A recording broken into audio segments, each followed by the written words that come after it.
रहा भगवान आपके चरणों में, भगवान आपके चरणों में, भगवान आपके चरणों में, हे श्याम आपके चरणों में, हे श्याम आपके चरणों में। आनंद ही आनंद बरस रहा भगवान आपके चरणों में, आनंद ही आनंद बरस रहा भगवान आपके चरणों में। अभी कथा बहुत है, क्योंकि अभी हम कथा में चल रहे हैं, चौथे स्कंद में चलना है 10 स्कंद तक, 10वें स्कंद तक भगवान का जन्म उत्सव है। सभी लोग दूर दूर से जो पधारे हमारे श्रोता बंधु भगवान के भक्त, उन सभी को पुनः इस व्यासपीठ से सभी को बहुत बहुत धन्यवाद, बहुत बहुत साधुवाद। आइए, हम आप कथा सुन रहे थे कि महाराज पृथु के यहाँ संत शनकादि ऋषि पधारे, आशीर्वाद दिया, संपत्ति नहीं लिया और कह दिया तुम्हें सौंप देता हूँ, तुम चलाओ। हम लोग भी अपने जीवन को ऐसे ही चलाएं। ये तन भगवान का, ये मन भगवान का, ये धन भगवान का, तन मन धन सब कुछ है तेरा, सब भगवान का है और हम सब भगवान के हैं। तो भगवान का काम हम सभी लोग बढ़ चढ़ करके करेंगे, जो जिस योग्य है। किसी को कोई वो नहीं, जैसे बहुत सारे लोग कह देते हैं कि बिना माया के कुछ होता नहीं, बिना पैसे के महाराज लोग भी काम नहीं करते, तो ऐसा नहीं है। ये एक नियम बनाया गया है, एक नियम है कि भाई जो सेवा करेगा, जैसे सेवा करना चाहता है, पूजा की सेवा करे, जो दक्षिणा है वो जमा करे, ब्राह्मण भोजन कराना वो दक्षिणा जमा करे, उसको भी एक संतुष्टि होगी कि मैंने भगवान को पूजा किया, मैंने ब्राह्मणों का भोजन जिमाया, मैंने भगवान के लिए प्रसाद बांटा, मैंने आरती किया, एक ये सेवा हमने की थी। ऐसा एक नियम बनाया गया। बाकी किसी को कोई बंधन नहीं कि नहीं इतना ही देना है। जिसे भगवान ने जिस योग्य बनाया है, जिस योग्य प्रभु ने आपके ऊपर कृपा करी है, उस हिसाब से आप अपना दान करिए और अपने जीवन को, अपने धन तन मन तीनों को पवित्र करिए और अपना जीवन सार्थक करके प्रभु से जुड़ जाइए। बस यही प्रार्थना है। भगवान के चरणों में अगर आपका खाता खुल गया तो समझ लो हमारा जीवन बदल गया। वैसे भी खाता तो सभी का है, पूर्व जन्म के हमारे खाते खुले, पर इस जन्म में मानव जीवन में हम लोग आए हैं। अगर हमारा खाता गोविंद के चरणों में खुल जाए तो कहने ही क्या। महाराज सूत जी कहते हैं, ऋषियों सुखदेव जी परीक्षित जी को कथा में कहते हैं, राजन ये पृथु महाराज को सनकादियों ने आशीर्वाद दे करके चले गए, सारी संपत्ति छोड़ के। तो महाराज है हमारी और काम तुम करो, पेमेंट मिलेगा। इसी तरह समझ लो सकल भूमि गोपाल की, ये सब भगवान का है, हम केवल काम करने के लिए आए हैं। हम केवल एक भूमिका निभाने आए हैं, एक पात्रता है हमारी। कोई नारी है तो कोई नर है, कोई बेटा है तो कोई बेटी है। भगवान ने सबको एक एक भूमिका दिया है, तो जो जिस भूमिका में है उसे निभाए, अपने मानव जीवन का, अपने धर्म का पालन करें। सुखदेव जी कहते हैं, परीक्षित महाराज पृथु को आशीर्वाद देते हुए निकल गए। महाराज पृथु ने अनेकों यज्ञ किया, अश्वमेध यज्ञ किया, बड़ी बड़ी यज्ञ, 100 यज्ञ किया इन्होंने। भगवान स्वयं प्रकट हुए, नारायण विष्णु भगवान जब प्रकट हुए उनसे वरदान मांगा कि प्रभु आप मुझे वरदान में ये दे कि जो 2 कान है ना मेरे, ये आपकी कथा सुनने में मुझे आनंद नहीं मिलता, मन तृप्त नहीं होता। आप तो मुझे 10,000 कान दे दीजिए। कितने कान? 10,000 कान मांगा, जिससे मैं आपकी कथा सुनता ही रहूं। मेरे कान में केवल आपकी कथा जाए, विषय वासना नहीं, केवल उपासना जाए। महाराज पृथु को भगवान ने दर्शन दिया। इन्हीं के कुल में राजा प्राचीन बरही हुए। वो राजा भी बड़ा यज्ञ करता, यज्ञ में पशुओं की बलि चढ़ाता। एक दिन नारद जी आए, उस पशु बलि को रोका और कथा सुनाई। महाराज नारद जी ने पुरंजन उपाख्यान दे करके महाराज प्राचीन बरही को ये पशु बलि जो यज्ञ में करता था उसे बंद कराया उन पशुओं का दर्शन कराया जिनकी ये बलि देते थे। राजन ऊपर देखो, आंख फाड़े जो पशु देख रहे हो तुम्हारे इंतजार में, तुम कब मरो तो हम बदला लें। संसार में जो जैसा करता उसे भोगना पड़ता। तुम किसी को मारोगे तो निश्चित तुम्हें भी कोई मारने वाला रहेगा। शेर का स्वभाव शेर कहीं न कहीं मिलेगा। तुम जो भी करोगे उसे उसका फल तुम्हें भोगना पड़ेगा, जो भी कर्म होगा। गोविंद की कृपा। महाराज इन्हीं के कुल में प्रचेताओं का जन्म हुआ। प्राचीन वरी के बाद इन्होंने भगवान विष्णु भगवान से वरदान प्राप्त किया। नारद जी ने इनको उपदेश दिया कि संसार में रहना है तो दया सब जीवों पर करना चाहिए। अपने जीवन को चलाना है तो कैसे चलाएं? जीवन में जिसके दया है, दया का उल्टा होता है याद। जीव पर दया, गोविंद की याद। भगवान की याद करो और जीवों पर दया करो। दया सर्वभूतेषु दयया सर्वभूतेषु संतुष्टिया एन केन वा। दया सब जीवों पर करो और भगवान की याद करो। जो प्रभु ने दिया है उसी पर संतुष्टि, उसी पर संतोष करो। क्योंकि संसार का सबसे बड़ा अगर कोई सुख है तो तुम कितना भी कमा लो, व्यापार धन कमाकर तू लाख साज सज ले, पर होगा सुखी न जब तक संतोष धन न होगा। तुम दुनिया के चाहे जितना बड़ा व्यापार कमाओ, लेकिन जब तक संतुष्टि नहीं होगी, संतोष नहीं होगा। संतोषम परमम सुखम, संतोष है तो परम सुख है। अभी ये हमारे रमेश भाई दाबुलकर जी बड़े ही अनन्य भक्त हैं गोविंद के, और मेरे भी भक्त हैं। तो ठाकुर जी की बड़ी कृपा है। इनके बहुत अच्छे काम है, बहुत अच्छे भजन भी गाते हैं। अभी गोविंद की सेवा के लिए अगली कथा की तैयारी के लिए वो सामग्री लेकर के पहुंचे, तो बड़ी सेवा में रहते हैं। एक बार बड़े ही अनन्य भक्त हैं गोविंद के हमारे।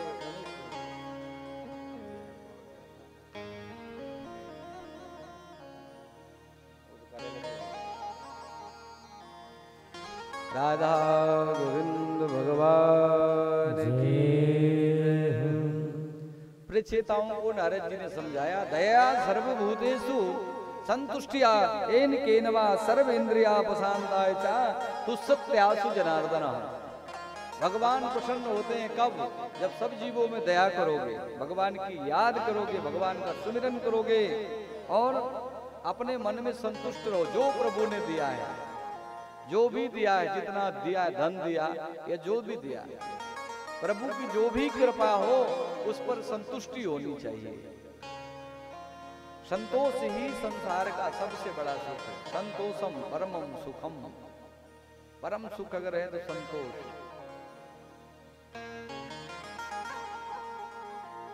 सर्व इंद्रियापशांता तुस्सत्यासु जनार्दन।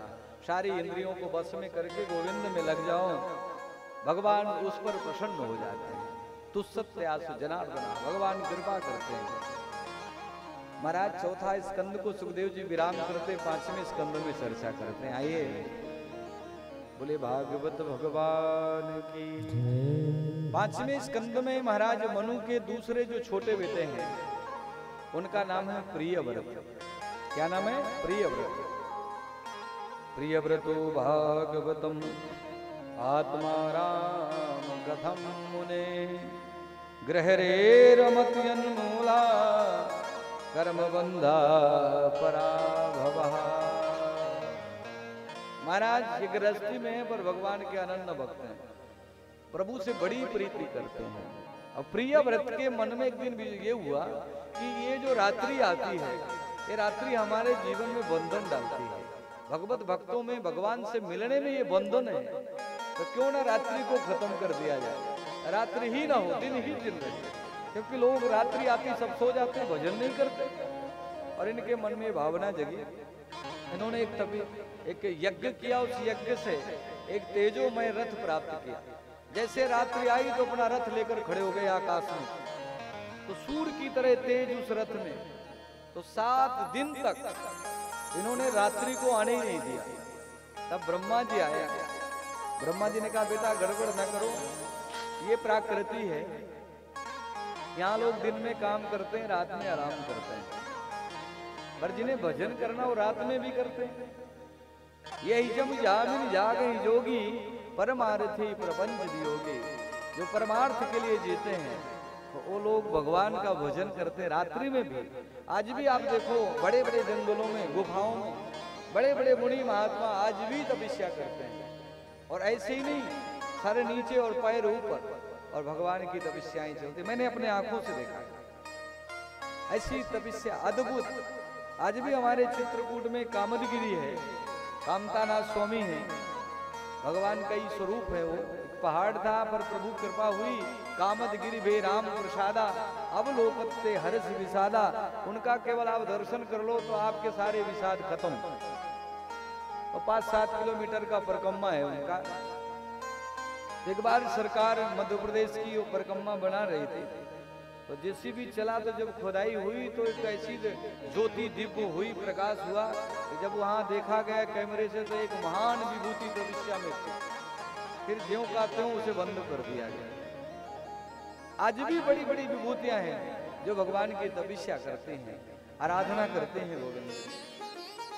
तो रात्रि में भी लोग भजन करते हैं। कुछ लोग तो ये जीवन ही भगवान को सौंप के रखते हैं।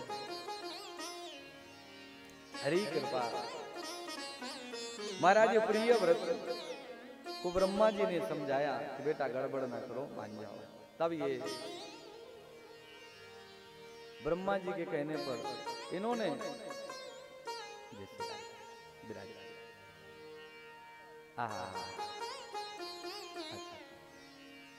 बहुत ही सुंदर परिवार है आपका, भक्त है, जैसे बहन है भावना, तो सबकी भावनाओं को अच्छी रखती है।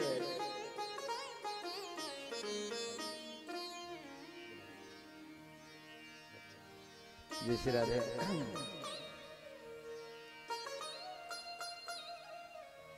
हरे राम राम राम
पुनः सृष्टि जैसे चलती थी चलने लगी।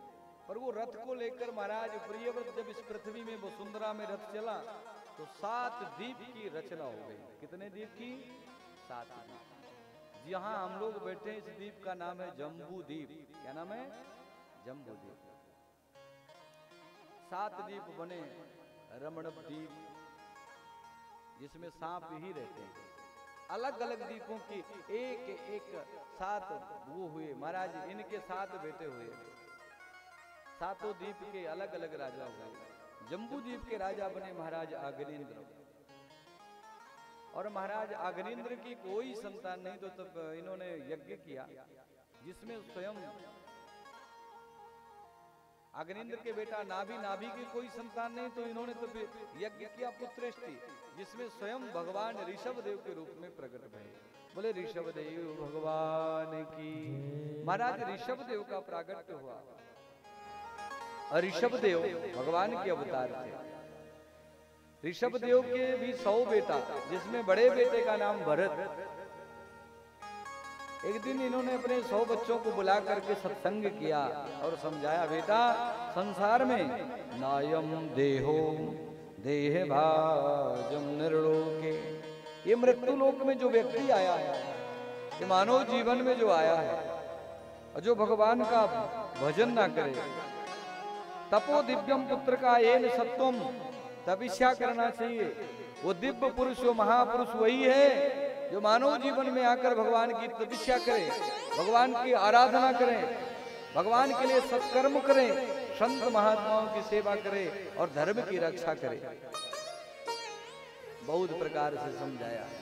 बच्चों, प्रीतिर नियावन वही, जिस मनुष्य के मन में गोविंद से प्रीति न हो, भगवान से प्रीति न हो, वो मनुष्य का जीवन व्यर्थ है। से हरि में जो हरि स्मृति, जिसको भगवान की स्मृति न हो, भगवान में, ऐसे व्यक्ति का जीवन व्यर्थ है।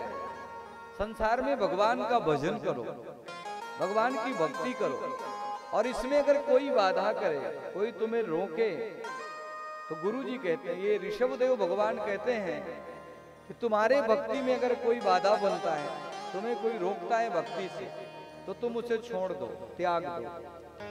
महाराज, गुरु न सस्यात् स्वजनो न सस्यात्, संसार के इतने बड़े बड़े पद है, संसार का सबसे बड़ा पद है गुरु पद। गुरु अगर तुम्हें भगवान की ओर जाने में रोक रहा है, दान करने में रोक रहा है, सेवा करने में रोक रहा है, भजन करने में रोक रहा है, यानी भक्ति में अगर तुम्हारे मार्ग में बाधा बन रहा है, तो तुम उसे भी छोड़ दो। गुरु न सस्यात् स्वजनो न सस्यात्, पिता न सस्यात् जननी न सस्यात्।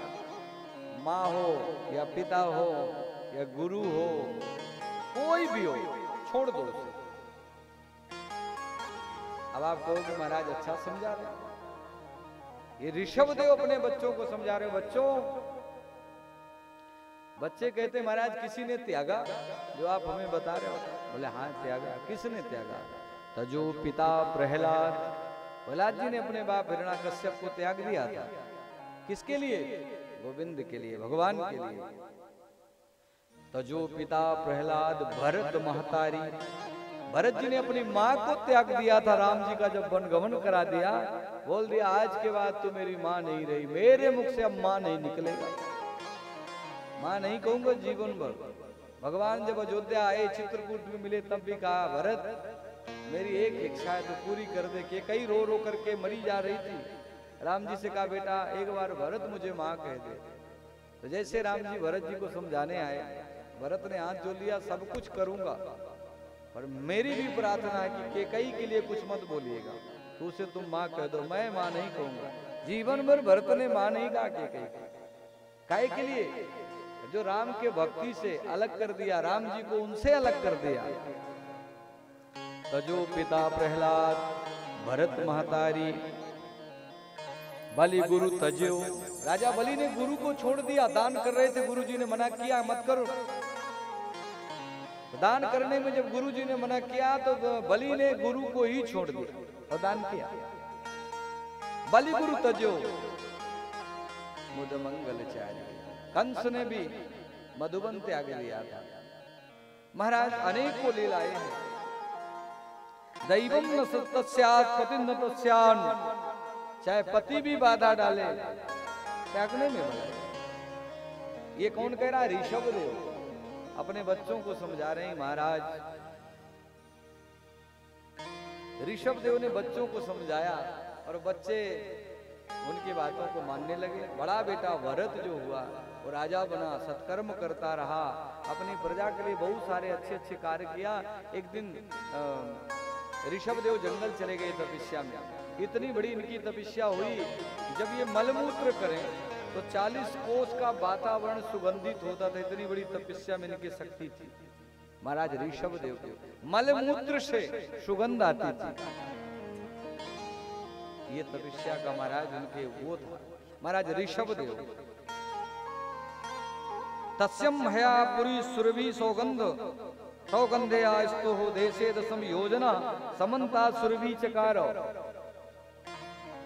40 कोस का वातावरण सुगंधित होता था महाराज उनकी तपस्या के कारण वो स्थिति बनी।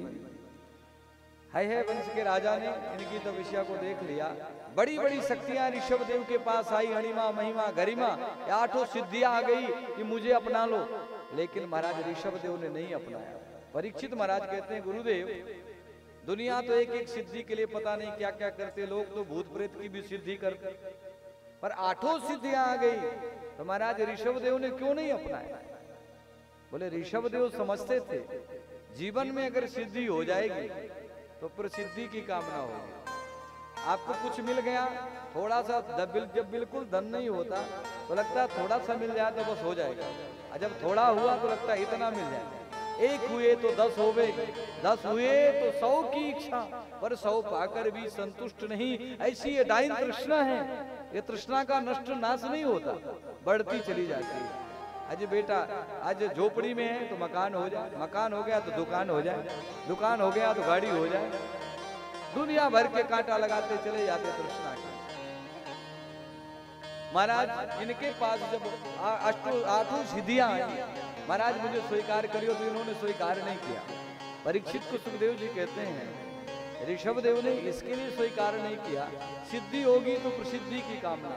भाई मान बढ़ाई जब से आई, कोई मान सम्मान जब करने लगता है ना मेरे भाई, मान बढ़ाई जब से आई तब से किस्मत फूटी। जब स्वामी स्वामी भजने लागे तो लगन राम से छूटी। जब हम ही को सब स्वामी जी महाराज जी करेंगे तो हमारा जो भजन भगवान पे हो रहा है वो बंद हो जाएगा। फिर मोह ममता शिष्यों पर, शिष्य परिवार पर फंसेगी। महाराज ऋषभ देव ने अपने शरीर को त्याग दिया। महाराज भरत ने राज्य किया। भरत जी राजा बने, राजा के बाद अपने बेटे को राज्य दिया और तपस्या करने गए। तपस्या में एक गंडकी नदी के किनारे कुटिया बनाई, भजन किया। एक मृगी गर्भवती थी, सिंह ने गर्जना किया और वो मृगी एक गंडकी नदी में छलांग लगा दिया।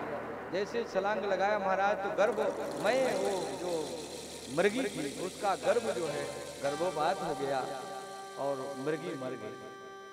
मृगी का पानी में देहांत हो गया और मृग शावक जो बच्चा था उसे बचाने के लिए महाराज भरत कूद पड़े और उसे बचाया, उसकी रक्षा किया।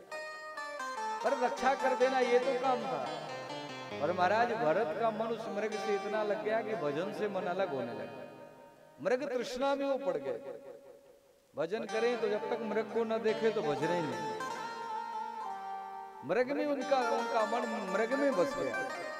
एक दिन वो स्थिति हुई कि जैसे तपस्या में लीन हुए, मृगों का समूह आया और वो मृग उनके साथ में चला गया। महाराज मृग ने जब महाराज भरत जी ने जब देखा कि मृग नहीं दिख रहा, मृग शावक का पता नहीं, तो उस मृग के वियोग में भरत जी ने अपने प्राणों को छोड़ दिया, शरीर छोड़ दिया। और वो स्थिति हुई, कहते हैं अंत में जहां विचार होगा, जिसमें विचार होगा वही गति मिलती है। अंते सा गति मति जहां होगी गति वही होगी। अब इनकी मति जो थी मृग में थी, तो इनका जो जन्म हुआ वो मृग योनि में हुआ। इसीलिए अंत में जब आदमी का प्राण अंत होता है, कहते हैं कि अंत समय हरि नाम ने आवे। अंत में भगवान का नाम, इसीलिए लोग कहते हैं भगवान का नाम लो, गीता सुनाओ। पर मरते मरते भी लोग वो किधर है, वो किधर, उसको बुलाते, इसको बुलाता, इसको उसको नहीं बुलाना, भगवान को याद करो। महाराज मृग की मना स्थिति जो थी, मति जो थी मृग में थी, तो उन्हें मृग योनि में जाना पड़ा, मृग बनना पड़ा। मृग बने पर भगवान की कृपा बनी रही। आने वाले समय में मृग योनि से मुक्त हो गए। फिर एक ब्राह्मण के गर्भ में जन्म हुआ। फिर मानव बने, एक बार और मौका मिला भक्ति और तपस्या के कारण मानव बने और इन्होंने तपस्या की। पर एक ब्राह्मण, अंगिरा गोत्रीय ब्राह्मण के यहाँ इनका जन्म हुआ। इनके 10 बेटे, सबसे छोटे महाराज भरत, वहां भी नाम भरत हुआ। पिताजी गायत्री मंत्र सिखाई, ये न सीखे, ये तो पहले से सीखे थे पूर्व जन्म से। तो ये संसार के चक्कर में ज्यादा नहीं आए, ब्रह्म ज्ञानी थे, अंदर इनको सब पता था।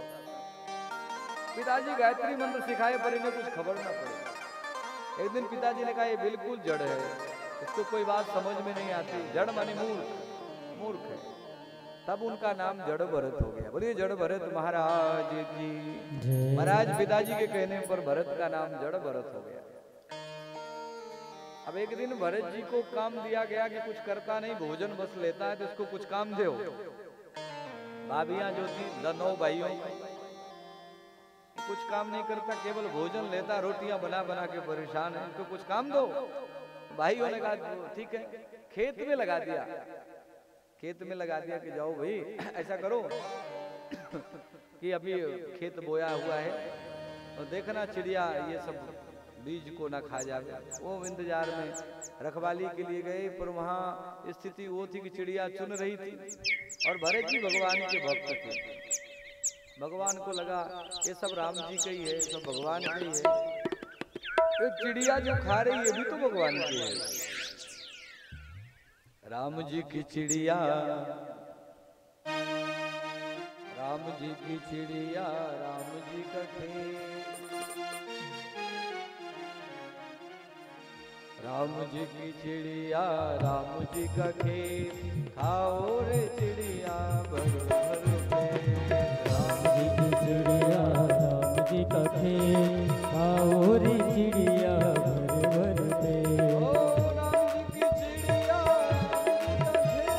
खाओ रे चिड़िया भर भर पेट। राम जी की चिड़िया, राम जी का खेत, खाओ रे चिड़िया भर भर पेट। खाओ रे चिड़िया भर भर पेट। खाओ रे चिड़िया भर भर पेट। खाओ रे चिड़िया भर भर पेट। खाओ रे चिड़िया भर भर पेट।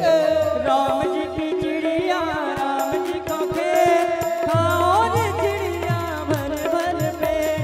राम जी की चिड़िया, राम जी का खेत, खाओ रे चिड़िया भर भर पेट।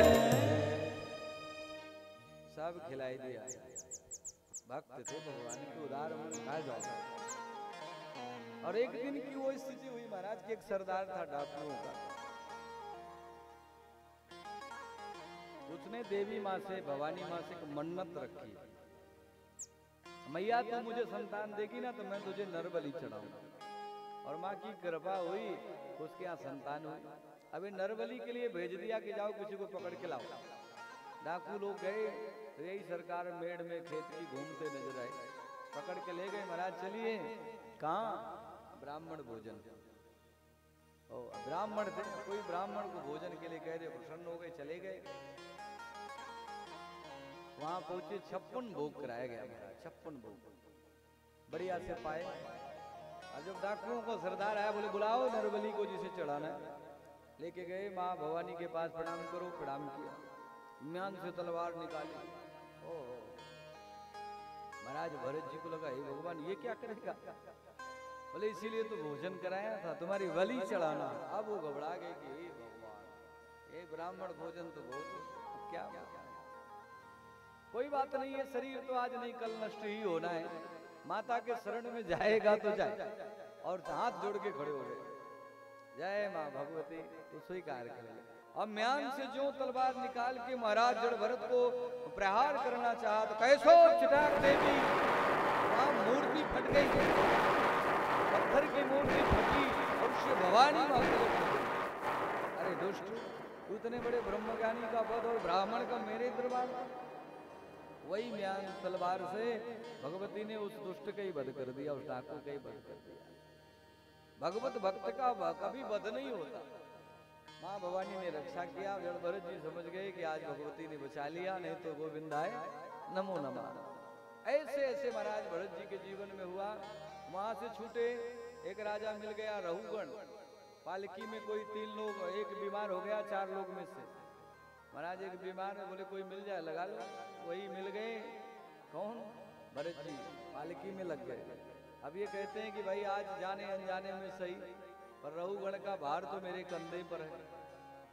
जब हम लोग अपना भार भगवान के चरणों में छोड़ देते हैं तो यथा कदा प्रभु हमारी रक्षा करते हैं। भरत जी ने भी विचार किया कि जाने अनजाने में ही सही, पर राजा का भार कंधे में है, तब इसका उद्धार करना चाहिए।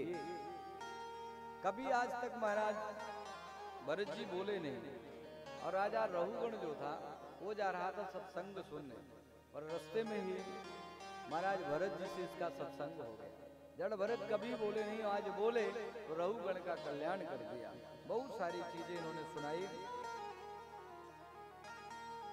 बबाटवी का वर्णन किया, रहुगण के जो संशय थे सभी संशयों को नष्ट किया। महाराज सुखदेव जी कहते हैं आज तक कभी नहीं बोले, आज बोले तो महाराज रहुगण का इन्होंने कल्याण कर दिया। अनेकों वर्णों की चर्चा किया, हमारे आपके सबके धर्मों के विषय में बताया, व्यक्ति मानव जीवन का जो धर्म है उसके विषय में बताया। रहुगण का कल्याण हो गया, चरणों में गिर गया महाराज।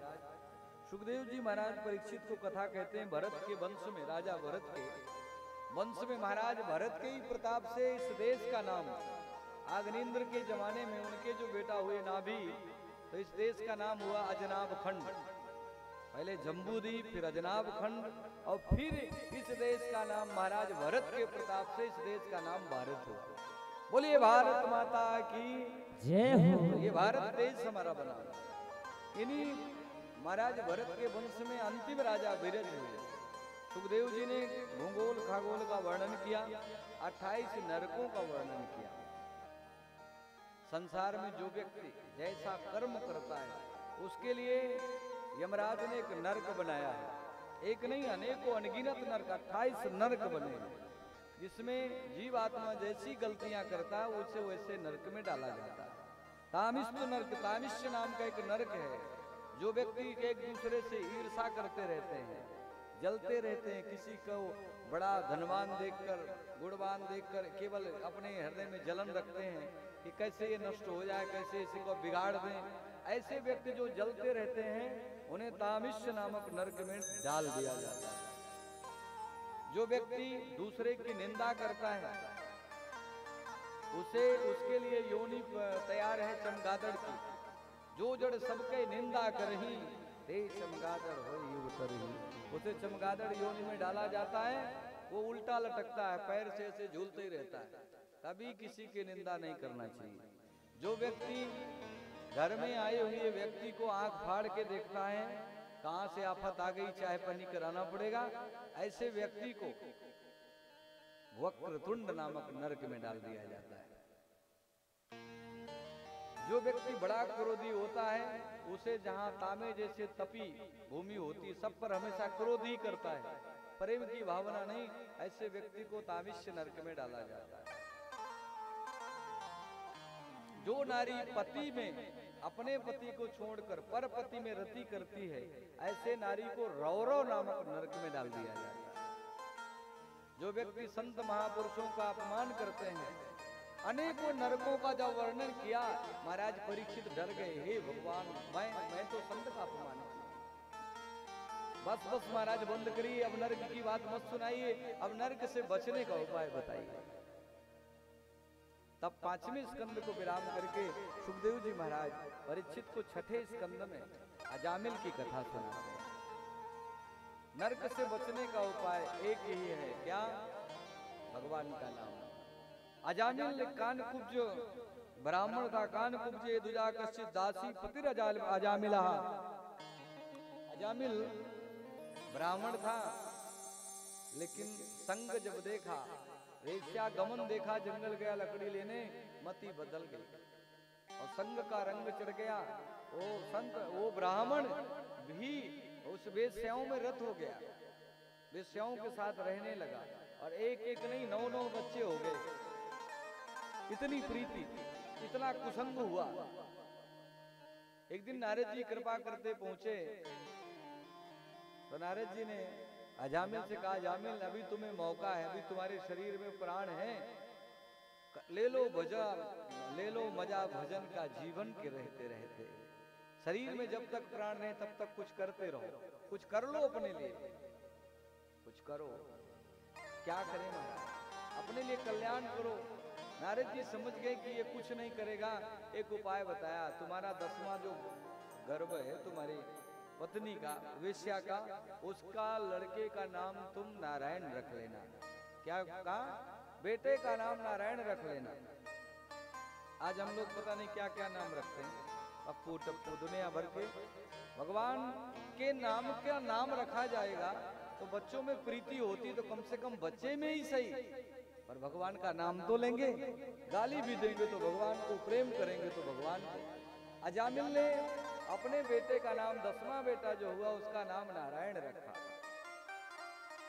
और एक दिन ये स्वप्न देखता है, अब बेटे में इतनी इसकी प्रीति हो गई, बेटा नारायण आओ, खिलाता बैठाता नहलाता धुलाता पढ़ना झुलाता, बड़ा हुआ भोजन कराता, बड़ी प्रीति करता। एक दिन इसने स्वप्न देखा, स्वप्न में इसे दिखा यमदूत आए और इसे पकड़कर मारते घसीटते लेकर जा रहे। डर गया, इसने कहा बेटा नारायण नारायण नारायण बचाओ। अब जब नारायण का नाम पुकारा तो भगवान के दूत आ गए, भगवान के पार्षद आ गए बचाने, और यमदूतों को मारा और इसे बचा लिया। जब ये बच गया, ये स्थिति को देखा तो इसकी नींद खुल गई, जग गया आज ये। अरे राम, स्वप्न में ही सही, लेकिन पता तो चल गया भगवान के नाम में बड़ी शक्ति है। मैं तो अपने बेटा को बुला रहा था, इसीलिए भगवान का नाम लो, भगवान का आश्रय लो, इसी में कल्याण है। गोविंद गाले गोपाल गाले।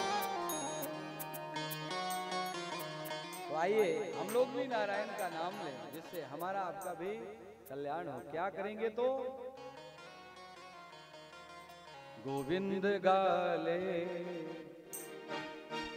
गोविंद गाले गोपाल गाले, गोविंद गाले गोपाल गाले, गोविंद गाले गोपाल गाले, गोविंद गाले गोपाल गाले। ओ जीवन की नैया, जीवन की नैया, जीवन की नैया किनारे लगा ले, किनारे लगा ले। क्या करेंगे, नैया कैसे पार लगेगी? गोविंद गाले गोपाल गाले, गोविंद गाले गोपाल गाले, गोविंद गाले। अच्छा, भगवान का नाम पुकारोगे नहीं, पाओगे नहीं, तो तुम्हें कोई बचाएगा नहीं दूसरा। तुम सोचो कि यमदूत आ जाए तो तुम्हारा भाई बचा लेगा, तुम्हारा बाप बचा लेगा, तुम्हारा गुरु बचा, कोई नहीं बचाएगा। संसार में कोई व्यक्ति में हिम्मत नहीं जो यमदूत से तुम्हारी रक्षा कर सके, केवल हरि नाम। न बेटा संभाले न भाई संभाले, न बेटा संभाले न भाई संभाले, न बेटा संभाले न भाई संभाले, न बेटा संभाले न भाई संभाले। एक दिन तू होगा, क्या एक दिन तू होगा यम के हवाले, यम के हवाले। तो यमदूत आ जाएंगे, पकड़ के ले जाएंगे, तो बचने का उपाय जरा समझ के रखो, संभाल के रखो। क्या गोविंद गाले गोपाल गाले, गोविंद गाले गोपाल गाले। हरि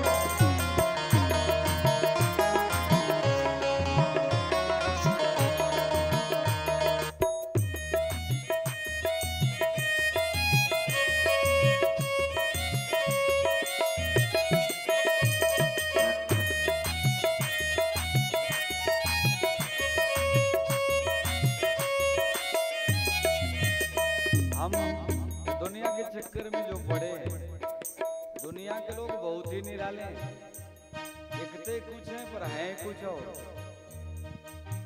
दुनिया के साथी के चक्कर में रहोगे ना तो परेशान हो जाओगे। भगवान को अपना मित्र बना लो, तुम ही हो बंधु सखा, तुम ही हो।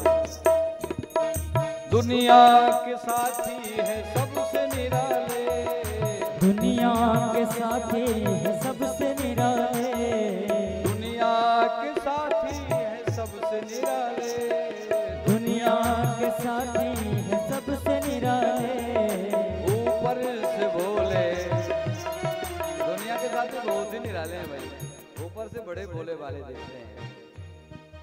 ऊपर से भोले अंदर से काले, अंदर से काले। तो क्या करना है? इन सबको छोड़कर, सबको त्याग कर भगवान का नाम लो। गोविंद गाले, गोपाल गाले, गोविंद गाले, गोपाल गाले, गोविंद गाले, गोपाल गाले, गोविंद गाले, गोपाल गाले, गोविंद गाले, गोपाल गाले, गोविंद गाले, गोपाल गाले। ओ जीवन की नैया, जीवन की नैया, जीवन की नैया किनारे लगा ले, किनारे लगा ले। राधे गोविंद गाले, गोपाल गाले, गोविंद